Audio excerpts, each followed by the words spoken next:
ومن لم يحكم بما أنزل الله فأولئك هم الكافرون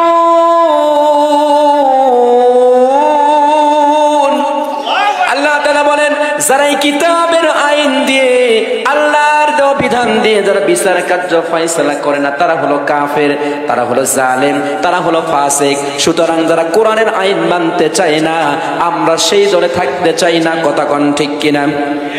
জবান খুলে বলেন ঠিক কিনা? যেই কিতাব দিয়ে নামাজ পড়ি, যেই কিতাব দিয়ে রোজা করি, যেই কিতাব দিয়ে মানুষ মারা গেলে যেই কিতাবের নিয়ম অনুসরণ করে মানুষকে দাফন আমরা করে দেই, যেই কিতাব দিয়ে নিজের বাবা মরলে দোয়া করে নেই, যেই কিতাবের কথা অনুযায়ী, যেই কালামের কথা অনুযায়ী কবরে যখন লাশকে শোয়ানো হয় তখন বলা হয় আল্লাহুম্মা বিসমিল্লাহি মিল্লাতি ওয়া আলা রাসূলিল্লাহ। কথা কোন ঠিক কিনা? আল্লাহ তাআলার কাছে সুপর্দ করে দেওয়া হয়, নবীর দলে উঠায় দেওয়া হয়। যেই ব্যক্তি সারা জীবন কোরআনের দল করবে না, কোরআনের পক্ষে থাকবে না, নামাজ পড়বে না, রোজা করবে না, হজ করবে না, যাকাত দেবে না, এই ব্যক্তিকে যতই কবরের ভিতরে রাসূলের দলে উঠায় দেওয়া হোক না কেন, বলেন তো ওই ব্যক্তিকে আল্লাহর রাসূল কি গ্রহণ করবে? গ্রহণ করবে না। সুতরাং কোরআনের ফার্স্ট টু লাস্ট মানার দরকার আছে না নাই? আল্লাহ রাব্বুল আলামিন কালামের ভিতরে বলেন আফাতুমিনুনা বিবাদিল কিতাবি ওয়া তাকফুরুনা বিবাদ। তোমরা কিতাবের কিছু অংশ মানবা আর কিছু অংশ মানবা না, তা হবে না, বরং কিতাব দিয়ে তোমার সবকিছুই পরিচালনা করতে হবে। জোরে বলেন সুবহানাল্লাহ। সাহাবায়ে কেরাম তারা কোরআন দিয়ে রাষ্ট্র পরিচালনা করতেন। আমাদের সমাজেও যদি কোরআন দিয়ে রাষ্ট্র পরিচালনা করা হয়, কোরআন দিয়ে যদি আইন বাস্তবায়ন করা হয়, তাহলে দোকান খুলে রেখে দোকানদার নামাজ পড়তে যাবে, দোকান নিরাপত্তায় থাকবে। কথা কোন ঠিক কিনা? কোরআন আইন চালু হয়ে গেলে চোর চুরি করতে পারবে না, মা বোনরা বেপরদায় চলতে পারবে না, সুদখোররা সমাজের ভিতরে সুদ দিতে পারবে না, ঘুষখোররা ঘুষ দিতে পারবে না, নিতে পারবে না। কথা কোন ঠিক কিনা? এই কোরআনের আইন চালু হয়ে গেলে গোটা সমাজটা জান্নাতের আদলে গঠিত হয়ে যাবে, মনে হবে গোটা দুনিয়াটা জান্নাত হয়ে গেছে। জোরে বলেন সুবহানাল্লাহ। হযরত ওমর ফারুক রাদিয়াল্লাহু তাআলা আনহু তার জামানায় একজন ব্যক্তি মদিনা থেকে 350 মাইল দূরে, সাহাবায়ে কেরামের জামানায় কেমন ছিল তাদের বিচার নীতি, তারা কেমন করে বিচার করতেন, মানুষের ঈমানগুলো কেমন ছিল। মদিনা থেকে 350 মাইল দূরে একজন যুবকের বাড়ি। ওই যুবক রওনা করছে মদিনায় যাবে, 350 মাইল দূর থেকে যাচ্ছে মদিনায়। আগের জাম ভালো ছিল না, দিনের বেলায় মরুপ্রান্ত দিয়ে কিন্তু চলা যায় না, রোদের তাপের কারণে শরীর কিন্তু ক্লান্ত হয়ে যায়। কথা কোন ঠিক কিনা? আর রাতের বেলায় তারা একটু পথ চলত। এই যুবক 350 মাইল দূর থেকে রওনা করছে, দিনের পর দিন সপ্তাহের পর সপ্তাহ লেগে যায়, হাঁটতে হাঁটতে ক্লান্ত হয়ে গেছে। মনে মনে ভাবতেছে আল্লাহ একটা খেজুর বাগান যদি আমি পেয়ে যাই তাহলে ওই বাগানের ভিতরে একটু আশ্রয় নেব। জোরে বলেন সুবহানাল্লাহ। আর একটু জোরে বলেন না সুবহানাল্লাহ। এই যুবক মনে মনে তালাশ করতে করতে সামনে গিয়ে একটা খেজুর বাগান পাইছে। ক্লান্ত শরীর খেজুর বাগানের ভিতরে ঢুকে, সাথে যে উটটা ছিল উটটাকে গাছের সঙ্গে বাঁধন দিয়ে গাট্টি গুটলো সবগুলো রেখে ক্লান্ত দেহ, শুইতে দেরি হয়েছে, ঘুমাইতে আর দেরি হয় নাই। কিন্তু যেই ঘোড়াটা বা উটটা বাঁধন দিয়েছিল এটার বাঁধন একটু দুর্বল হওয়ার কারণে উটটা ছুটে গিয়ে বাগানের এমন জায়গায় হাঁটাহাঁটি করতেছে যেই জায়গার মধ্যে খেজুর গাছের চারা রোপণ করছে, গিয়ে চারাগুলো নষ্ট করতেছে, ওখানে হাঁটাহাঁটি করতেছে। খেজুর বাগানের মালিক বৃদ্ধ এক চাষা, তিনি এসে দেখেন উটটা হাঁটাহাঁটি করে চারাগুলো নষ্ট করে দিচ্ছে। তখন ওই চাষা ওই উটটাকে যে ধরে নিয়ে আসবে এমন শক্তিও তার নাই, বৃদ্ধ মানুষ। তখন দূর থেকে একটা পাথর হাতে নিয়েছে, এই পাথরটা হাতে নিয়ে উটের দিকে লক্ষ্য করে যখন নিক্ষেপ করেছে, এই পাথরটা এত জোরে গিয়ে উটের কপালে লাগছে, লাগার কারণে রক্তক্ষরণ হইতে হইতে জাগায় উটটা মারা গেছে। এদিক দিয়ে যুবক ঘুমিয়ে গেছে, খেজুর পাতার গাছের ফাঁক দিয়ে রোদ এসে তার চোখে পড়েছে। ক্লান্ত দেহ, যখন আমরা ক্ষুধার্ত থাকি বলেন তো তখন রাগ কম হয় না বেশি হয়? বেশি হয়। ক্ষুধা লাগলে রাগ এমনি পানি বেশি হয়ে যায়। ঘুম থেকে জাগা পেয়ে দেখে পাশে তার উট নাই। উট কোথায়? খুঁজতে খুঁজতে যায় দেখে উটটা রক্তক্ষরণ অবস্থায় মারা গেছে। কে মারলো আমার উট? বৃদ্ধ চাষা মুসলমান সরল মনা ডাকতে বলছে, আমি মাইরে ফেলছি। আমি উটটাকে ধরে আনার মতো শক্তি নাই। আমার চালাগুলো নষ্ট করতেছিল, আমি একটা পাথর নিক্ষেপ করছি, পাথরটা লেগে রুটটা রক্ত খনন অবস্থায় দুনিয়ার জমিন থেকে মৃত্যুবরণ করছে। যুবকটা তো মুসাফির মানুষ, ক্লান্ত হয়ে আছে। রাগের মাথায় চাচাকে এমন পিটানি দিছে, চাচাও দুনিয়ার জমিন থেকে বিদায় হয়ে চলে গেছে। বিকাল বেলা বুড়া দুই সন্তান খেজুর বাগানে আসছে বাবার সন্ধানে। এসে দেখি বাবার লাশটা পড়ে আছে।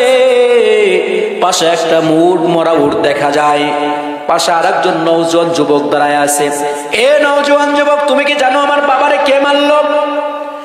এই মুসাফির যুবক ডাকতে বলে, ভাই আমি মাইরা ফেলছি রাগের মাথায়। তুমি মারছো আবার পালাও নাই, দাঁড়ায় আসো।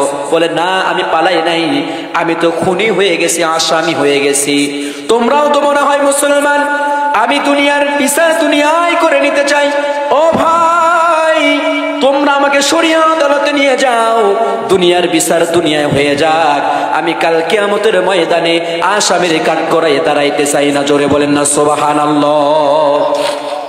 বাবা হারায় গেছে, ছেলে দুইটার মাথাও তো গরম।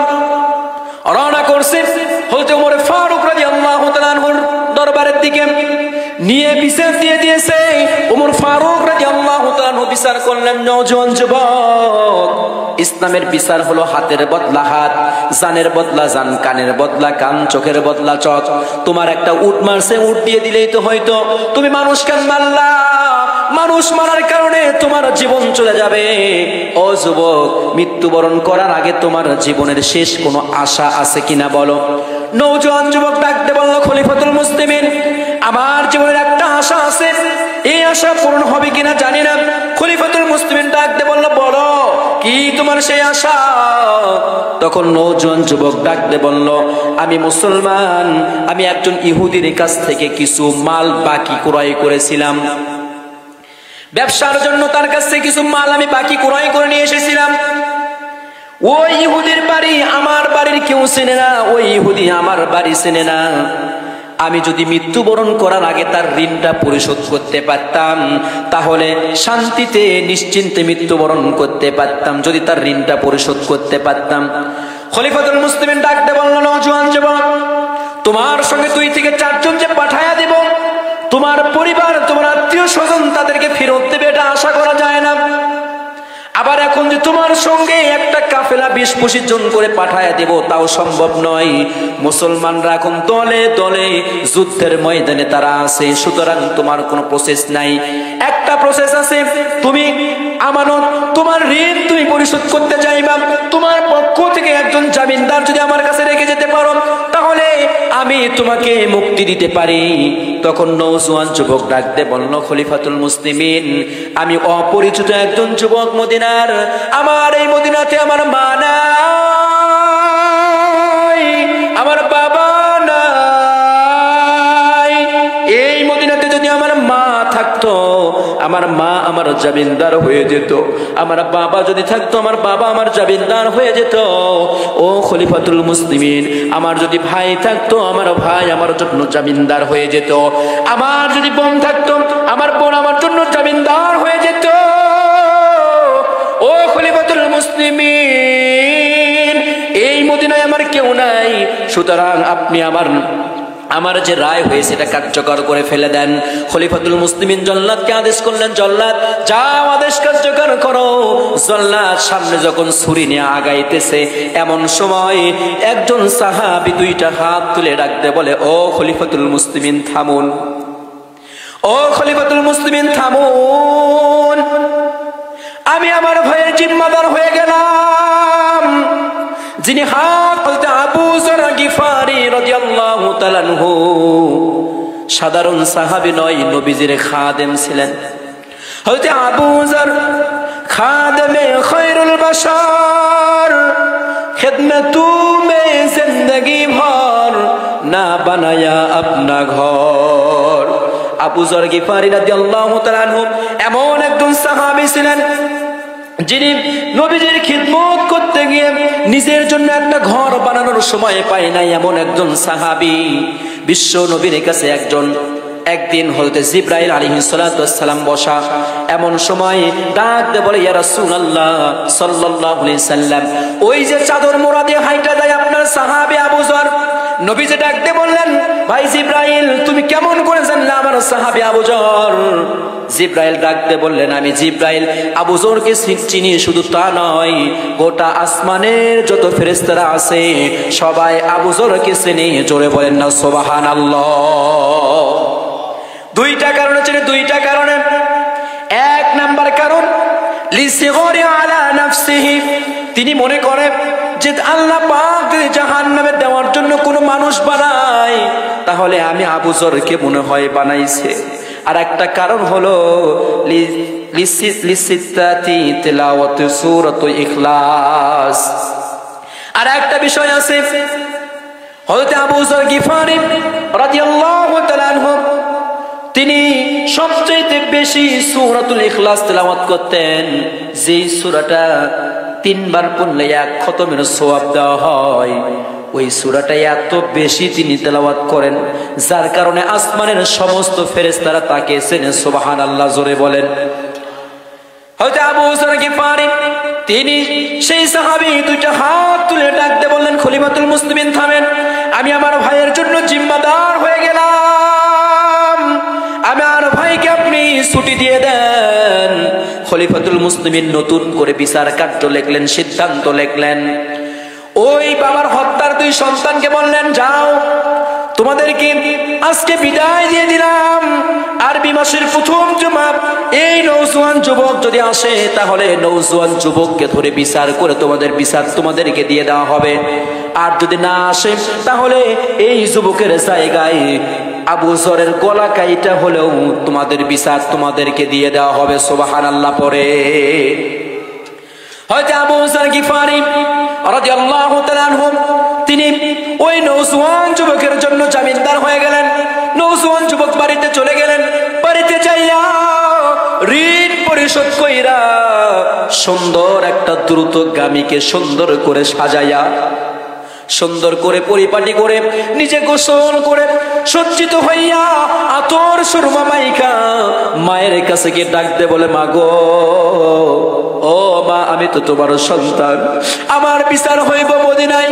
ও মা, তুমি তো চাও না কাল কিয়ামতের ময়দানে আসামির মা হয়ে কাল কিয়ামতের ময়দানে দাঁড়াও। ও মা, আমি তোমার সন্তান, কত আদর করে কত যত্ন করে আমারে খাওয়াইছো।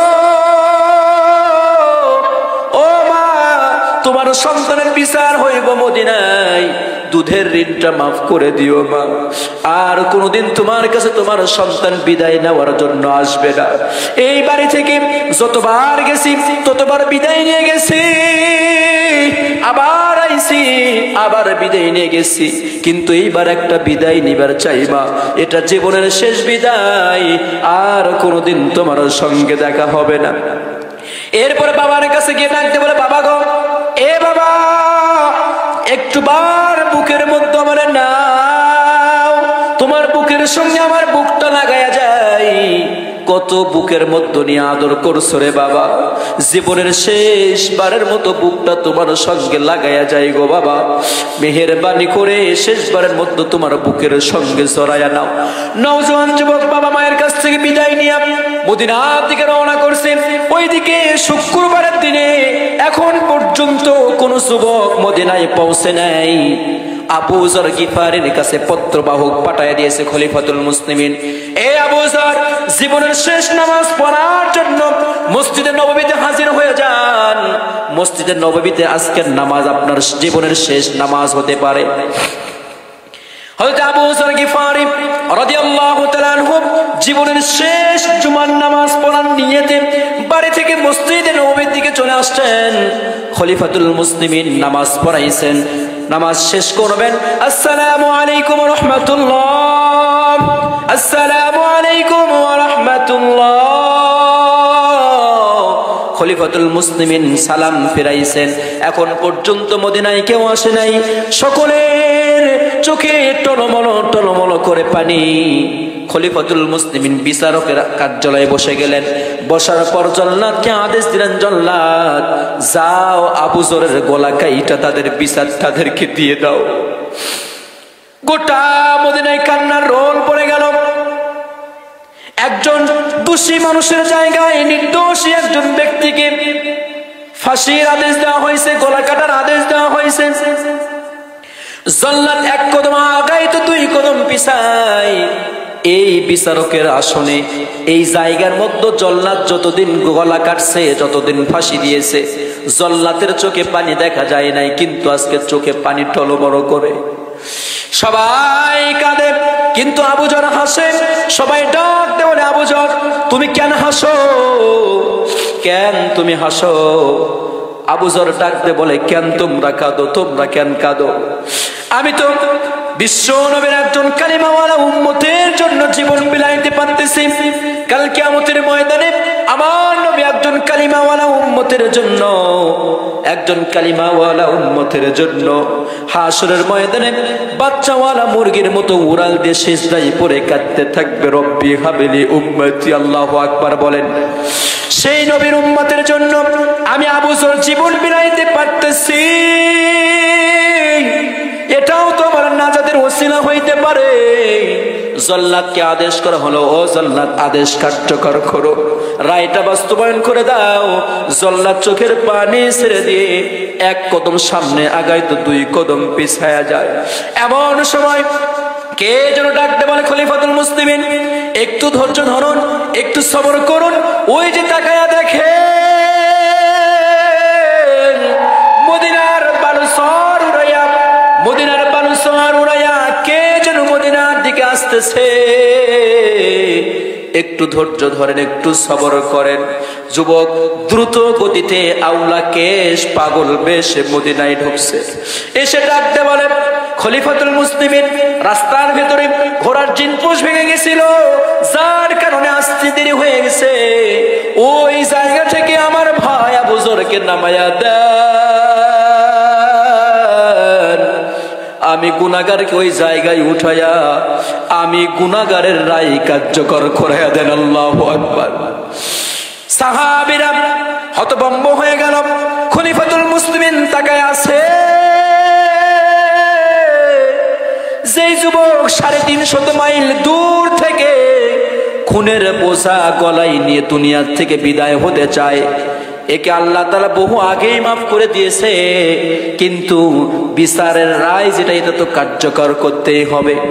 ওই বুড়া দুই সন্তান দাঁড়ায় আছে, দেখতেছে একজন জান্নাতি মানুষকে ফাঁসির কাষ্ঠ থেকে নামাইয়া আর একজন জান্নাতি মানুষকে উঠাইতেছে।